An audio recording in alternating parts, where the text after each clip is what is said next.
Allahumma salli ala sayyidina Muhammad wa ashghili zalimin bizalimin. Allahumma salli ala sayyidina Muhammad wa ashghili zalimin بالظالمين وأخرجنا من بينهم سالمين وعلى آله وصحبه أجمعين. بسم الله الرحمن الرحيم. الحمد لله رب العالمين. Assalatu wassalamu ala sayyidina Muhammadin wa ala alihi wa sahbihi ajma'in. Allahumma inna nastahdika li arsyadi amrina wa zidna ilman yanfa'una. Qala al-imamul haddad rahimahullahu ta'ala wa nafa'ana bihi wa bi barakati ulumihi wa ghafara lahu wa lima syaikhihi wa lima syaikhina amin. Wa alaika idza sallaita khalfa imamin an tuhsinal mutaba'ata. Lazimkan olehmu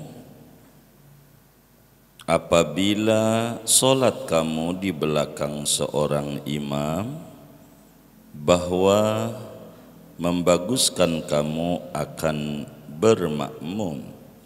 Fa innama ju'ilal imamu liyutamma bih, maka sesungguhnya diangkat imam itu agar supaya diikuti dengannya. Wahdhar an tuqarinahu fi syai'in min af'alis salati, hindarilah bahwa kamu membarengi imam dalam sesuatu daripada perbuatan-perbuatan salat. Fadlan an tataqaddama alaihi, lebih-lebih apalagi daripada bahwa kamu mendahului atas imam.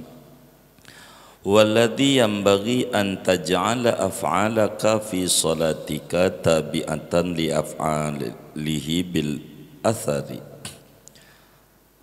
Adapun sesuatu yang seyogianya, yaitu bahwa kamu menjadikan akan perbuatanmu, gerakanmu di dalam salatmu itu akan mengikuti bagi gerakan-gerakan imam dengan selanjutnya.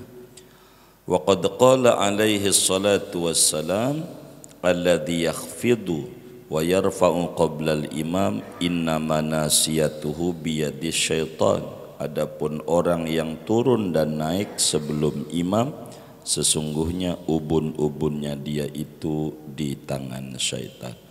Wallahu a'lam. Saudara-saudara sekalian yang mulia, kajian kita pada pertemuan ini berbicara tentang adab-adab seorang makmum di dalam solat yang dia kerjakan secara berjamaah. Perlu diketahui bahwa solat berjamaah sebagaimana dimaklumi oleh kita bernilai 27 derajat. Kata Nabi dalam hadis yang sahih, salatul jamaati tafdulu ala salatil fadhi bi sab'in wa isyrina darajatan. Salat berjamaah itu mengungguli salat sendiri dengan 27 kali lipat. Perlu difahami, 27 kali lipat atau 27 derajat ini tidak mutlak, yakni bila kita mengikuti aturan-aturan berjamaah. Bila kita tidak mengikuti aturan berjamaah, maka 27 itu tidak ada. Contoh Dalam berjamaah kita barisnya sendiri, umpamanya udah penuh 2 baris, lalu kita di belakang baris ketiga sendiri doang. Ini ganjarannya 1, tidak dapat 27. Solatnya sih dia bermakmum sama imam, tapi dia melanggar aturan-aturan jadi makmum atau aturan-aturan berjamaah. Di dalam berjamaah makruh itu ngilangin ganjaran 27 bila kita baris sendirian di dalam sholat berjamaah. Ini menghilangkan daripada ganjaran berjamaah. Dan banyak, oleh karena itu kata Imamul Haddad, wa alaika idza shallaita khalfa imamin an tuhsinal mutaba'ata. Siogianya kita bila kita solat itu di belakang imam, yakni solat itu secara berjamaah, maka kita harus membaguskan mengikut, yakni bermakmum. Diaturlah di dalam Islam adab-adab bermakmum. Bila mana berjamaah itu makmumnya seorang dan laki-laki, maka dia barisnya harus di sebelah kanan imam, sehingga ketika sujud lempeng dengan lutut imam.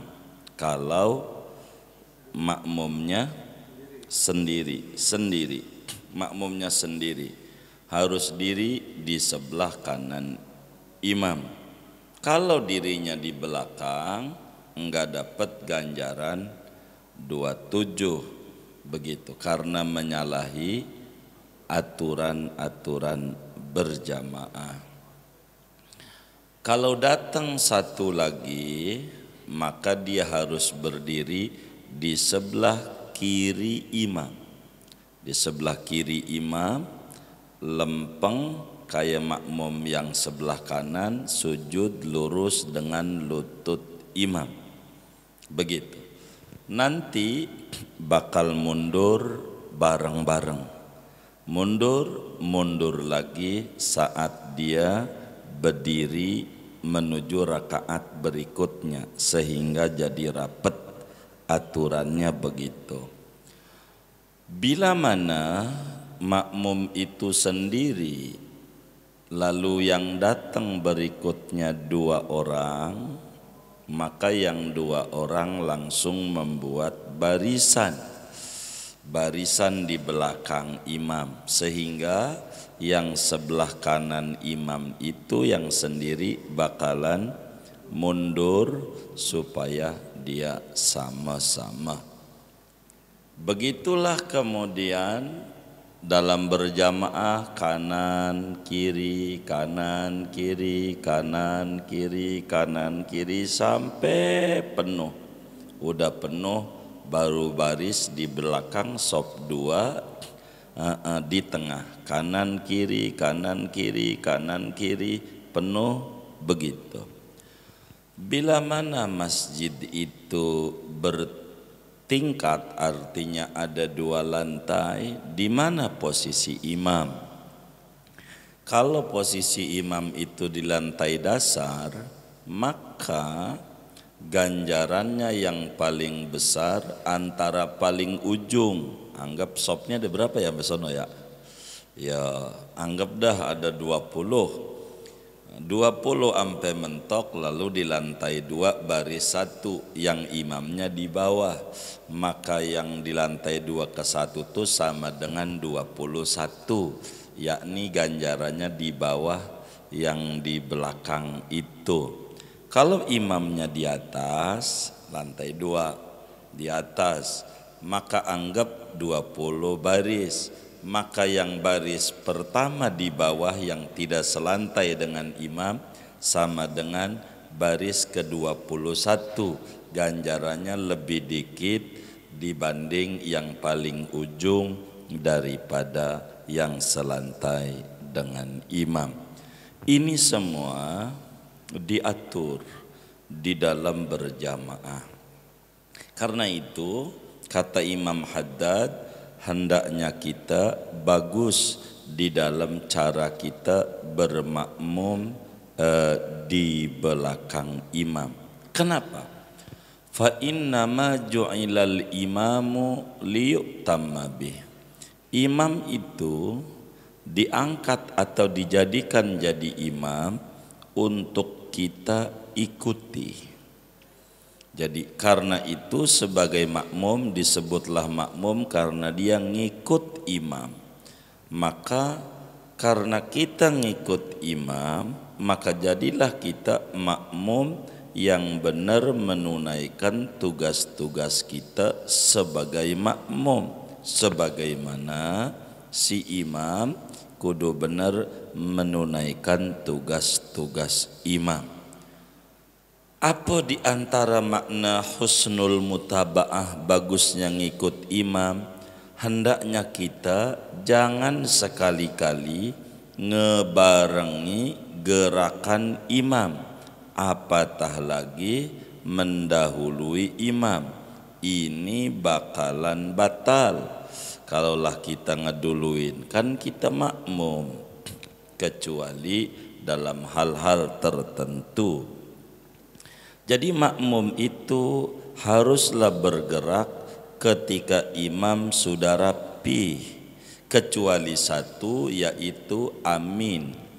Kalau amin pada solat yang bangsa jahar kayak maghrib, isya, subuh yang jahar, aminnya makmum kudu bareng dengan aminnya imam. Jangan belakangan, jangan duluan. Satu-satunya ajaran dalam berjamaah hanya aminlah yang disuruh bareng dengan imam. Maka si imam juga ketika amin itu kudu kenceng, kalaulah maghrib macamnya Aisyah atau subuh.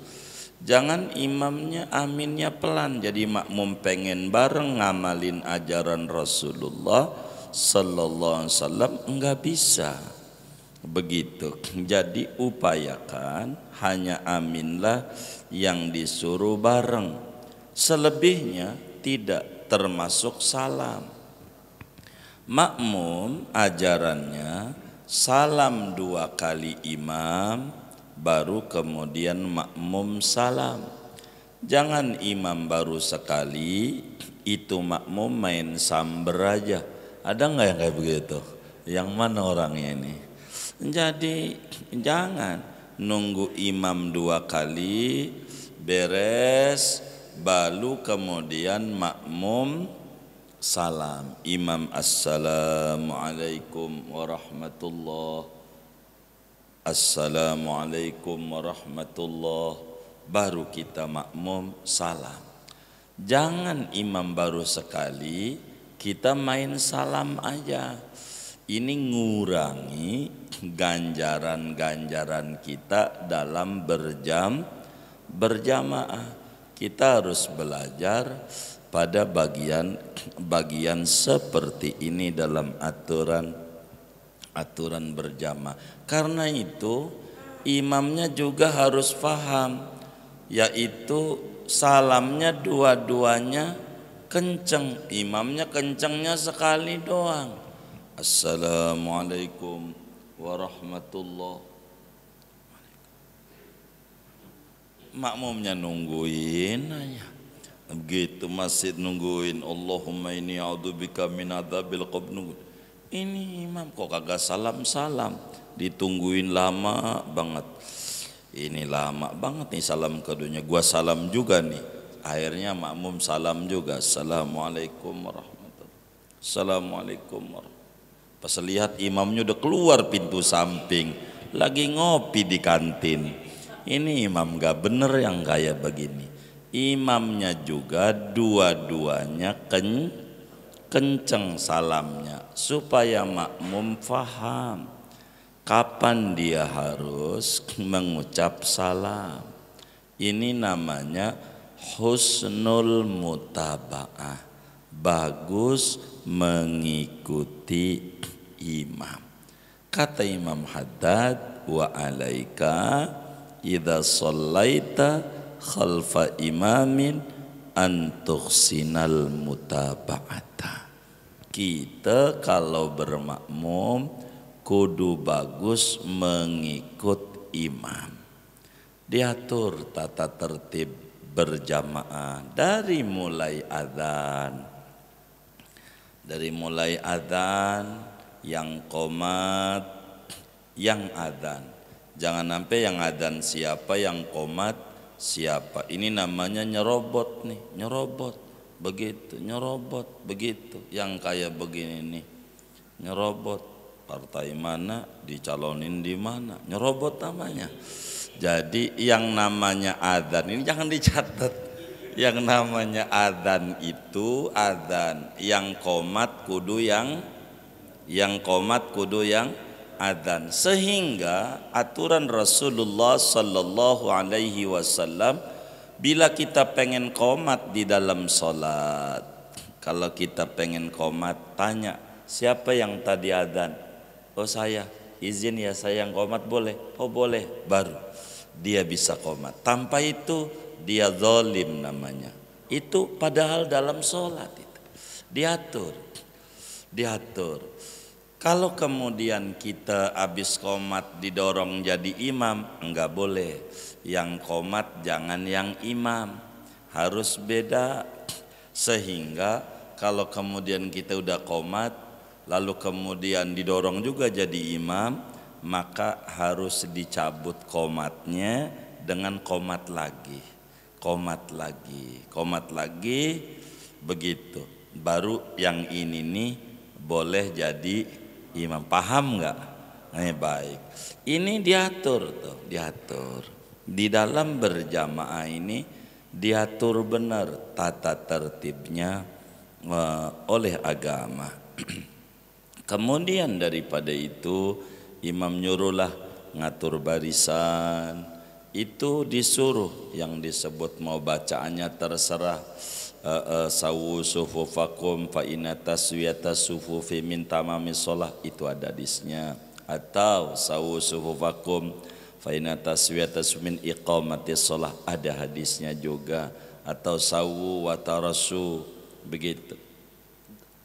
Atau banyaklah itu. Nabi bagaimana ngajarin kita ketika kita menyuruh barisan itu menjadi rapih adanya. Singkatnya, makmum kudu bagus mutaba'ah. Jangan sekali-kali makmum ngebarengin gerakan imam, apalagi duluin. Sebab walladzi yambaghi an taj'ala af'alaka fi sholatika tabi'atan li af'alihi bil athari. Jadi yang semestinya seorang makmum,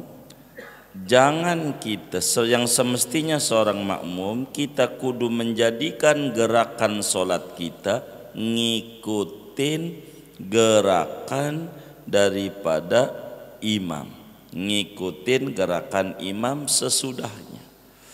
Jadi imam udah ruku, barulah kita ruku. Begitu imam udah turun sujud, baru kita turun. Jangan imam masih diri kita udah sujud aja. Begitu. Ini kita harus mengikuti tata tertib di dalam berjamaah. Imam bangun dari ruku, sami Allah liman hamidah, kita baru bangun. Imam bangun dari sujud, Allahu Akbar, menuju dudukan sujud, kita baru bangun. Jangan duluin imam secara sengaja. Sebab apa? Di dalam hadis yang diriwayatkan oleh Imam At-Tabarani di dalam Mu'jamnya, juga Imam Malik di dalam kitab Al-Muwatta'nya, Imam Al-Mundhiri di dalam Targhib wa Tarhibnya, termasuk Imam Al-Bazzar di dalam Musnad Al-Bazzarnya, kata junjungan kita Nabi besar Muhammad sallallahu alaihi wasallam, alladzi yakhfidu wa yarfa'u qabla al-imam innama nasiyatuhu biyadi syaitan. Orang yang turun duluan sebelum imam itu ubun-ubunnya dipegangin setan, disuruh ngeduluin imam.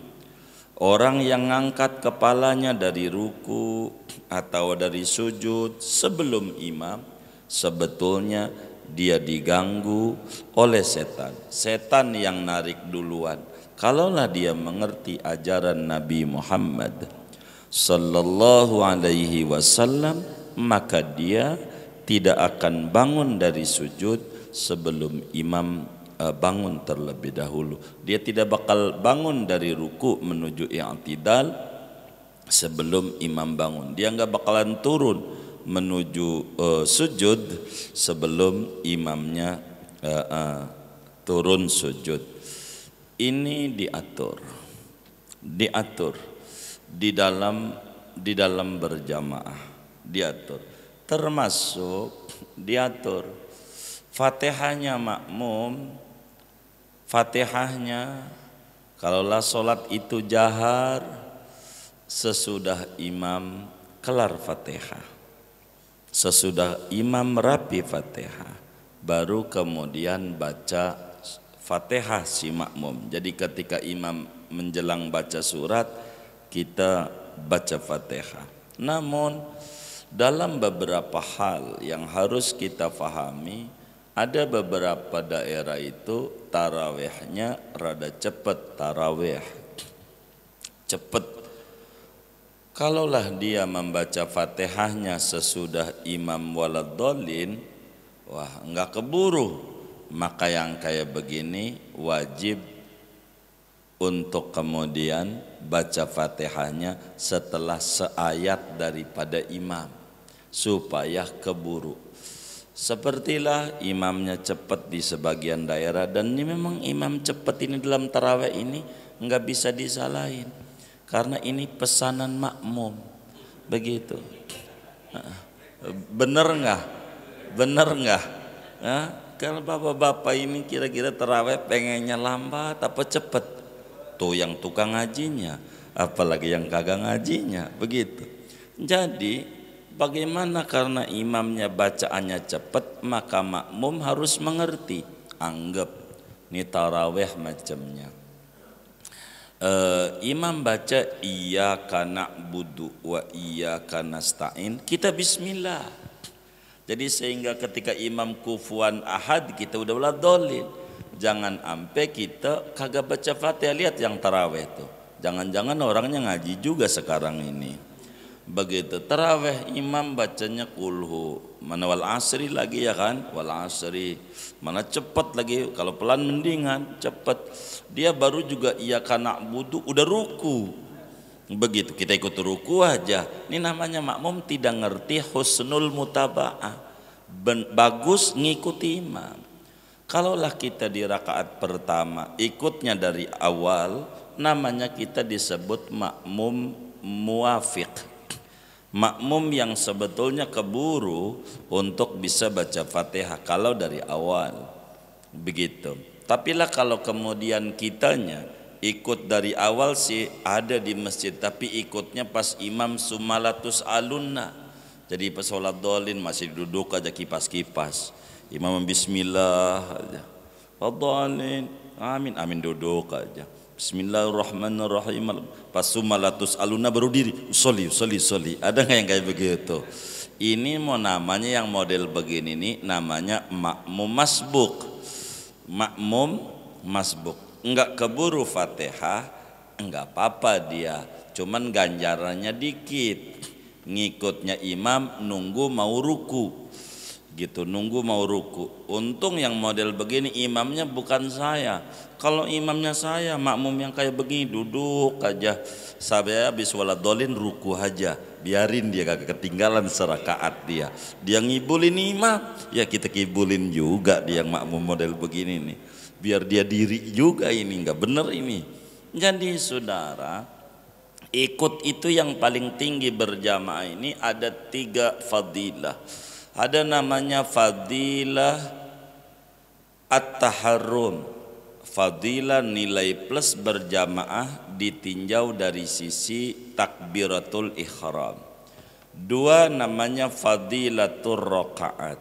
Fadilah dapetin rakaat bersama imam. Ketiga namanya fadilatul jamaah, mendapatkan ganjaran berjamaah.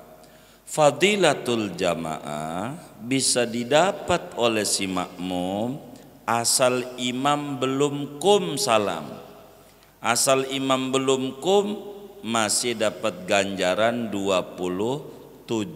Imam lagi tasyahud akhir, kita ikut dhuhur dah, sholli fardhu arba rakaatin musbadan Allahu akbar. Baru bar belum duduk, pas imam assalamualaikum warahmatullah, masih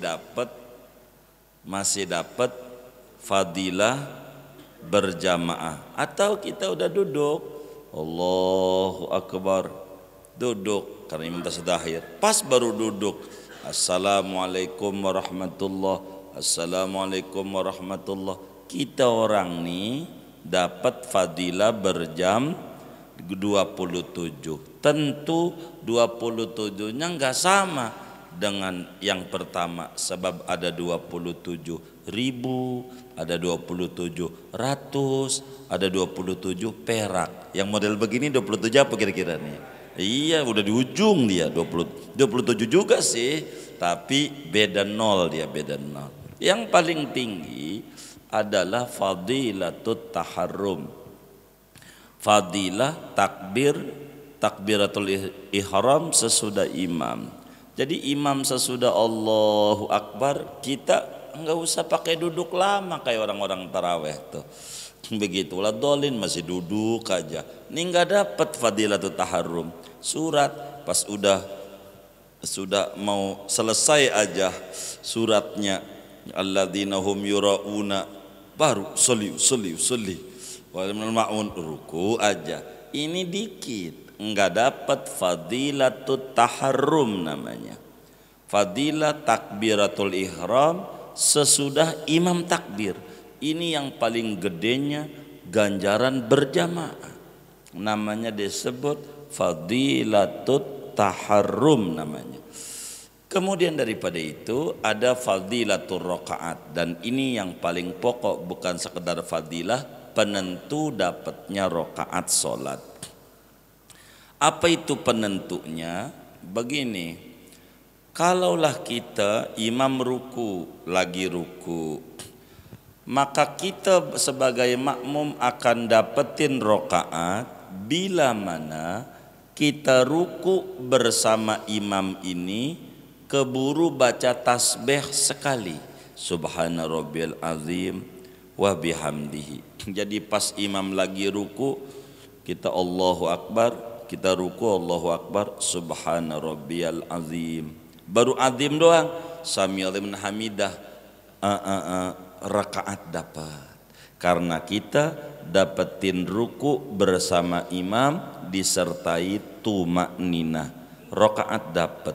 Tapi kalau kemudian kita baru turun doang, Allahu Akbar, belum juga baca tasbih, imam udah sami Allah, pastikan kita kagak dapat rakaat. Imam salam, kita tambah lagi rakaatnya. Karena ini kita nggak dapetin rakaat. Ini yang harus kita catat di dalam sholat kita. Itu mengikut dari tadi Allahu Akbar, imam ruku, udah kufuan ahad umpamanya imamnya, Allahu Akbar, kita baca Fatihah, doa iftitah, baca Fatihah panjang, imam sami Allah, baru kita ruku, rakaat enggak dapat.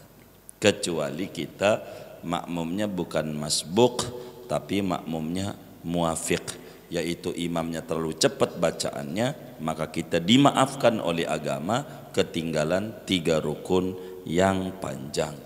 Itu yang diatur oleh agama. Singkatnya, seorang makmum diajarkan oleh Imamul Haddad dan juga oleh ulama-ulama lain bahwa wa alaika idza shallaita khalfa imamin an tuhsinal mutaba'ata. Kita dididik hendaknya kita bila bermakmum baguskan ngikut imam. Sampailah Nabi Muhammad sallallahu alaihi wasallam bersabda, alladzi yakhfidu wa yarfa'u qabla al-imam innama nasiyatuhu biyadis syaitan. Orang yang turun duluan sebelum imam atau orang yang bangun duluan sebelum imam, ini sebetulnya orang ini ubun-ubunnya dikendalikan setan, sebab dia tidak memahami ajaran-ajaran yang dibawa oleh Nabi besar Muhammad sallallahu alaihi wa alihi wasallam. Ini amat sangat diatur di dalam kita berjamaah. Jangan sampai kita melanggar adab-adab berjamaah. Kalau melanggar aturan solatnya enggak sah. Kalau melanggar aturan berjamaah, solatnya tetap sah, akan tetapi fadilatul jamaah akan hilang pada kita bila yang kita langgar pada bagian sunnah-sunnah pada aturan-aturan solat kita secara berjamaah. Oleh karena itu, pelan-pelan saudara-saudara sekalian, kita rapihkan di dalam kita cara beribadah, cara kita berjamaah. Jangan sampai pikiran kita solat di masjid habis solat berjamaah, padahal ganjaran kita enggak dapat ganjaran 27 lantaran kita melanggar aturan-aturan berjamaah yang diatur oleh Nabi besar Muhammad sallallahu alaihi wasallam dan disampaikan oleh ulama-ulama madhab kita. Kurang lebih sekelumit ini saja kajian kita. Ada yang ditanya mungkin dari materi ini atau di luarnya sebelum doa dipersiapkan baik. Waalaikumsalam.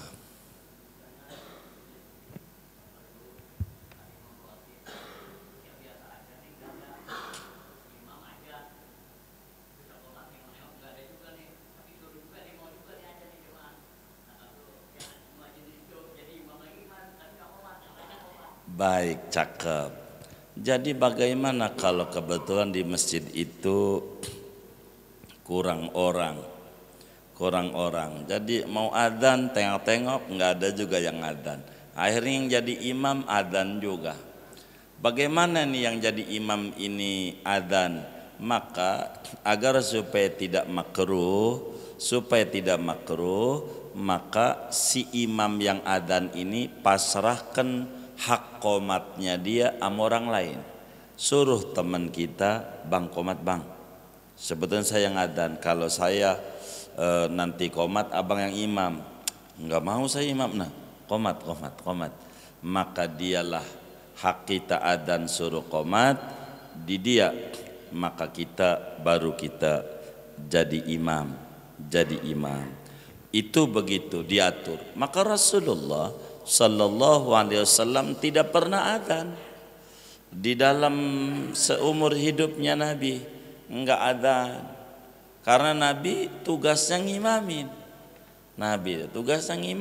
Yang adzan orang lain. Bilal dia adzan, dia qomat, begitu. Adzan dia qomat karena diatur.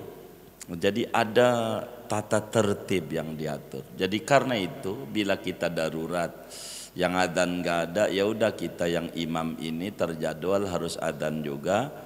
Tinggal ada makmum satu, suruh qomat, lalu kemudian kita ngimamin. Kalau nggak ada juga makmum barang ngatu habis adzan ini nggak ada ya.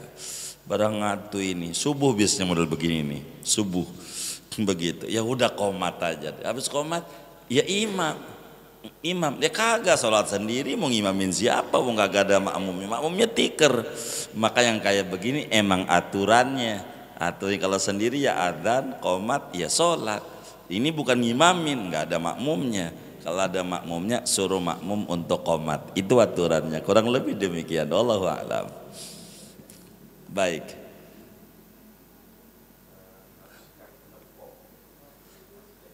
Baik, apakah makmum itu harus menepuk daripada pundak imam kalau kita mau bermakmum? Sebetulnya menepuk ini ada ajarannya, akan tetapi ajarannya pada sholat berjamaah nepuknya sesudah takbir.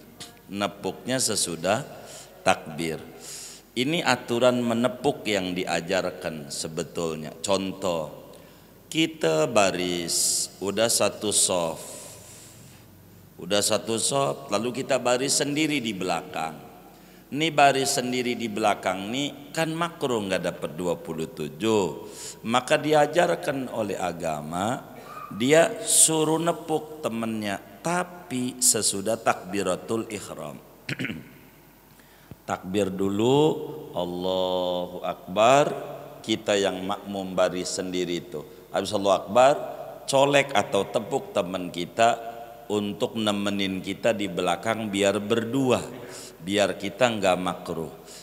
Ini ajaran nepuk. Tapi kalau belum takbir nepuk, hukumnya haram. Kayak orang-orang tuh mau ikut main tepuk aja orang. Untung imamnya nggak lemah jantung, pingsan mati, dikisos dia. Begitu, nggak ada nepuk-nepuk itu, nggak ada nepuk-nepuk model begitu tuh, nggak diajarin. Takbir aja kita yang kenceng. Lagian juga mana makmumnya ini yang bakal, orang yang bakal jadi imam ini mantan makmum. Ada orang sholat berjamaah karena dia masbuk, jadi imam udah salam dia diri karena dapat 2 rakaat, maka dia diri, lalu kita tepuk juga sama kita, tepuk, habis tepuk dia niat jadi imam, enggak ngaruh. Tadi udah 27 sama imam, sekarang imamnya lagi 27, 54 ganjarannya. Enggak ada ganjaran begitu. Jadi kita jadi makmum enggak perlu pakai nepuk-nepuk orang itu, takbir aja yang kencang juga tahu. Maka kenapa Islam itu ajarin baris nah di sebelah kanan imam. Kalau sendiri makmum tuh, jadi nggak perlu pakai nepuk-nepuk. Imam juga berasa ada orang di samping kanannya tuh. Itu yang diajarkan. Nggak usah tepuk-tepuk, ngenepuk orang sholat itu makruh hukumnya, makruh. Begitu hukumnya. Jangan main tepuk-tepuk aja orang itu. Nggak diajarkan yang kayak itu main tepuk-tepuk ini. Begitu. Itu ngeganggu orang sholat, ngeganggu. Mana kaget lagi imamnya. Untung gak keloncat begitu. Jadi ditepuk juga. Ini dua-duanya harus ngaji. Yang tadi baris 2 tuh, baris soft awal, lalu dia baris sendiri, maka dia barisnya di dekat temennya untuk dia tepuk. Takbir dulu tapi aturannya Allahu Akbar, tepuk. Ini ditepuk juga harus ngerti. Kalau nggak ngerti sus juga dicolek. Iya, kagak ngerti, emang harus ngaji semuanya. Kalau nggak ngaji nggak bisa juga. Jadi muanya juga kudu ngaji. Nggak ngaji nggak bisa. Yang kayak begini nih, yang harus banyak kita pikirin dah. Begitu. Biar yang di luar sana mau udah ada yang mikirin puyeng. Yang ini aja nih biar ibadah kita bener adanya. Ini yang harus kita pikirin bersama oleh kita. Kurang lebih demikian nepuk nih. Wallahu a'lam. Baik. Sebentar Bapak kita.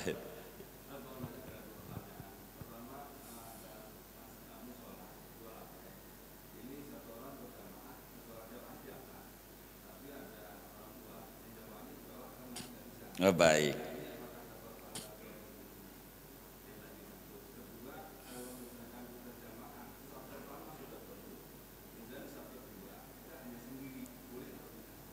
Iya baik. Itu tadi. Kalau kemudian sop pertama udah penuh, kalau diikut dari awal tuh maknanya si imam menata. Kalau kemudian orang tuh bakal nyesa satu di sop 2-nya, tolong yang pojoknya tuh jangan diisi. Yang pojoknya tuh jangan diisi, temenin dulu yang satu ini. Ini berbicara boleh mau boleh saja. Jadi dalam bab berjamaah ini yang harus difahami adalah ada yang menghilangkan ganjaran berjamaah tapi tidak menghilangkan ganjaran sholat. Artinya sholatnya bernilai satu kayak tidak berjamaah. Itu contohnya tadi. Kalau kita baris sendirian gitu, baris sendirian tuh, itu ganjarannya satu. Sampai kapan? Sampai ada temennya. Baru mulai dapat 27. Selama belum ada temennya, sampai salam sendiri aja. Kita ditanya nih oleh teman, dari mana habis sholat berjamaah? Enggak dapat 27, tetap satu. Karena kita baris sendiri. Bahkan kalau kita berbicara madhab Hambali tidak sah. Madhab Hambali itu tidak sah kalau baris sendiri. Itu gitu. Itu Imam Ahmad di dalam menyoroti hadis. Jadi enggak apa-apa kalau berbicara baris sendirinya mah sholatnya sah-sah saja. Hanya ganjaran yang hilang. Ganjaran 27 derajat ini enggak didapat kalau kita baris sendirian. Lain kayak tadi yang kakek-kakek yang lantai 2 udah lemah enggak bisa naik lantai 2, itu namanya disebut uzur, darurat namanya. Jadi sesuatu yang darurat tidak dikomentari pada bagian umum, begitu namanya disebut darurat. Enggak apa-apa. Tetap saja si kakek itu kalau niatnya dia pengen berjamaah ya tentu ganjaran berjamaah dapat. Hanya bedanya karena bagi dia ini kita nggak usah ngomongin kakek dulu dah, yang muda aja. Yang muda sholatnya di bawah, imamnya di atas, ganjaran berjamaah dapat. Hanya nih ganjaran berjamaah nih bakal beda-beda. Ada ganjaran soft, baris dekat imam, sebelah kanan imam, baris 2 sama baris pertama ganjarannya gedean baris pertama, baris 3 sama baris 2 ganjarannya gedean baris 2. Begitulah seterusnya di dalam aturan berjamaah. Maka sehingga ketika imam di lantai 2, dia di lantai bawah, kecilan ganjaran berjamaahnya dibanding lantai itu. Cuman karena dia yang ditanya adalah uzur, kakek-kakek atau masih muda, cuman dia bermasalah kakinya, itu juga enggak namanya udzur. Yang udzur begini nih berbicara niat. Bila dia niatnya pengen di lantai 2, pengen bareng sama imam, namun kondisi fisik tidak memungkinkan, inilah yang disebut niatul mukmin khairun min amali, innamal a'malu binniyat wa innamal likulli imri'in manawa. Inilah yang kemudian dia dapat. Tentu tidak bakal berkurang ganjarannya sebab dia ada uzur. Kurang lebih demikian. Wallahu alam. Ya bi.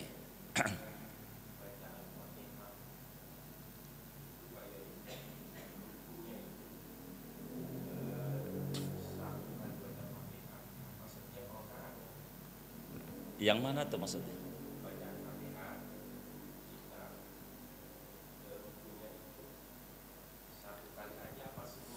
Baik. Jadi dalam setiap rakaat solat wajib baca Fatihah. Kata Nabi, kullu solatin laisa fiha al-Fatihah fahiya khidaj.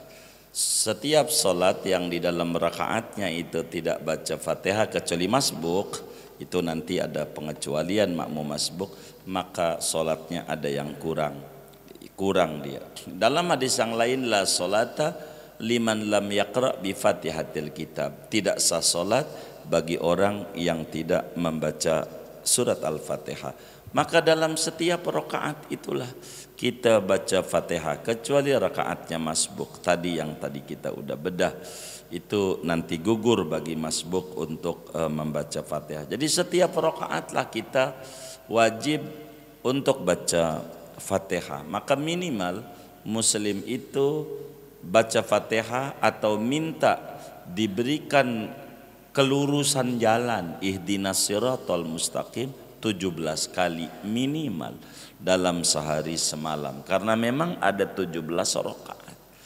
Itu yang dituntut. Jadi tiap rakaat wajib dia membaca Fatihah.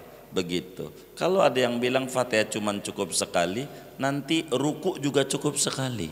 Ruku juga, sujud juga cukup sekali. Jadi kagak ada rakaat ujungnya ini. Salat serakaat semua ini. Enggak begitu itu ajarannya. Tiap rakaat kita wajib baca Fatihah. Wallahu a'lam. Gitu udah ya. Iya baik. Kita baca Fatihah, duduk di majelis ilmu. Allah beri kita semua limpahan barokah, ilmu kita manfaat, usaha kita berkah, rezeki kita berkah, keluarga kita berkah, anak keturunan kita berkah, lingkungan kita berkah. Allah beri kita semuanya berkah dunia dan berkah akhirat. Amin. Al-Fatihah.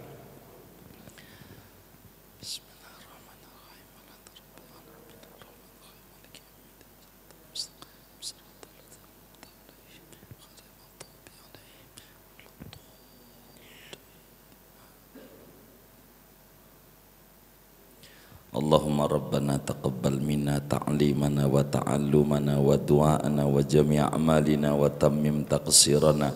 Ya Allah, ya Allah, ya Allah, ya Allah, ya Allah, ya Arhamar Rahimin. Sallallahu wasallam ala khair khalqi Muhammadin wa ala alihi wa sahbihi ajma'in walhamdulillahi rabbil alamin. Assalamualaikum warahmatullahi wabarakatuh.